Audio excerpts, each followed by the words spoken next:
Polák Zoltán, szeretettel köszöntelek. Hogyan látod a védelem egyre magabiztosabb játékát mérkőzésről mérkőzésre? Hát az annak tudható be, hogy végül is hogy az új emberek, végül is a Takács Zoltán most játszott először velünk, úgy értve, hogy úgy először, hogy most igazoltuk le, és aztán már régebb óta végül is a válogatottba 21 mi játszottunk együtt, meg a Vaskó Tamással, meg mindenki, végülis egyre jobban összeszokik ez a társaság, hál' Istennek. Azt is észrevettük, hogy egyre jobban kezded utolérni önmagad. Na most ezt nehogy véletlenül sértésnek vedd, mert a régi önmagadhoz képest, ugye, amit nyújtotta az MTK-ban, meg mikor idejöttél hozzánk, utána jött egy sérülés, ez egy nagyon kellemetlen sérülés, és ahhoz képest egyre jobban éred magad utol. Hál' Istennek, hogy mindenki így látja, meg én is úgy érzem, hogy egyre jobb erőben vagyok. És aztán meg tavaly az volt a gond, hogy a Szentes Lázárnál ő más kért, mint előzőleg, nem tudom, mint a MTK-nál a Galami Józsi bácsi.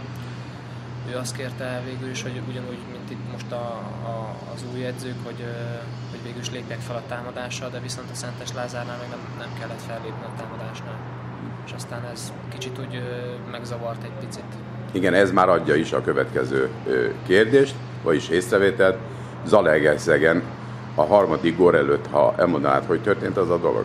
Hát a félpályánál vezettem fel a labdát, és végül is egy-két csev után, azt lehet mondani, sikerült a 16-osnál a Kovács Petinek bepasszolni, úgyhogy üresen állt, és ő tovább tudta passzolni a Foxinak, és a Foxi meg be is rúgta, hál' Istennek.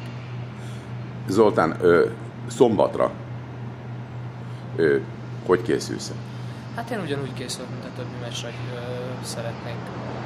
szeretnénk nyerni, de szerintem ezt mindenki ugyanúgy van ezzel, mint minden meccsen, hogy meg szeretné nyerni, és minél jobb teljesítményt nyújtani.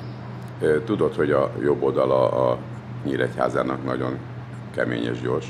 Hát azt tudom, mert szoktam nézni a meccseket, a magyar bajnokikat, amiket adnak, azokat meg szoktam nézni, meg az összefoglalókat is, és azokból tudja az ember, hogy mire számíthat. De szerintem egy elég masszív csapat a Nyíregyháza. De azért behúzzuk. Hát reméljük, azon leszünk. Zolikám, nagyon szépen köszönjük a riportot, sok sikert kívánok! Köszönöm.